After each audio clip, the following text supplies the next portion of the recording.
الحمدللہ رب العالمین والصلاة والسلام علی اکرم الانبیاء وسید المرسلین وعلی آلہ وصحبہ اجمعین اما بعد فاعوذ باللہ من الشیطان الرجیم بسم اللہ الرحمن الرحیم۔ معزز ناظرین محترم، اللہ تبارک و تعالیٰ نے اپنے حبیب صلی اللہ تعالیٰ علیہ وسلم کے وسیلہ جلیلہ سے اس امت کو بہت ساری نعمتوں سے، بہت ساری خصوصیات سے اور بہت ساری خیرات و حسنات سے نوازا ہے۔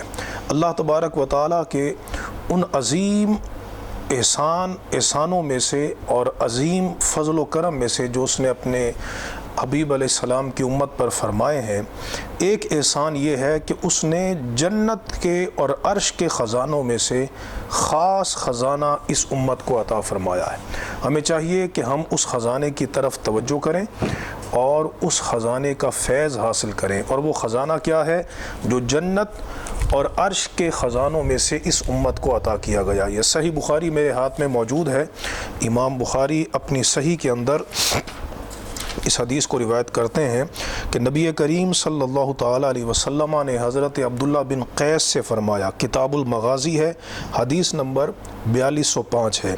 آپ نے حضرت عبداللہ بن قیس سے فرمایا، یا عبداللہ ابن قیس، انہوں نے عرض کی لبیک یا رسول اللہ، یا رسول اللہ میں حاضر ہوں۔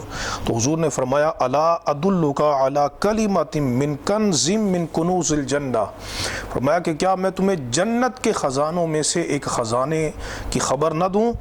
قلت بلا یا رسول اللہ، عرض کی حضور ضرور مجھے جنت کے خزانوں میں سے خزانے کی خبر دیں۔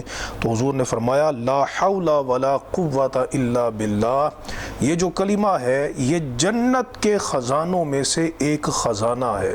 اور جنت کا خزانہ کتنا عظیم ہو سکتا ہے، اس کا عقل جو ہے اس کا ادراک نہیں کر سکتی کہ جنت کا خزانہ کتنا عظیم، جہاں ایک ڈنڈے جتنی جگہ جو ہے وہ دنیا و ما فیہا سے بہتر ہے۔ موضع صوت فی الجنہ خیر من الدنیا و ما فیہا، تو جو خاص خزانہ ہے جنت کا جو اس امت کو عطا کیا گیا تو وہ کتنا عظیم خزانہ ہوگا۔ اور مسند احمد بن حنبل اور مسند ابی یعلا کے اندر اور امام طبرانی کی المعجم الکبیر کے اندر یہ حدیث پاک موجود ہے۔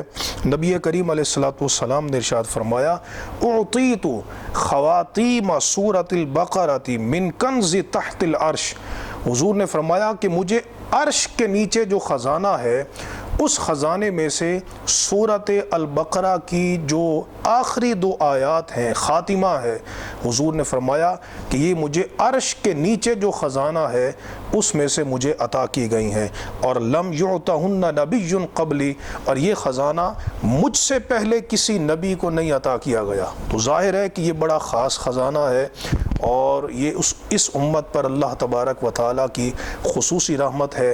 ہمیں چاہیے کہ ہم ان دونوں خزانوں میں سے حظ وافر حاصل کریں۔ اللہ تبارک و تعالیٰ ہم سب کو عمل کی توفیق عطا فرمائے۔ وآخر دعوانا ان الحمد للہ رب العالمین۔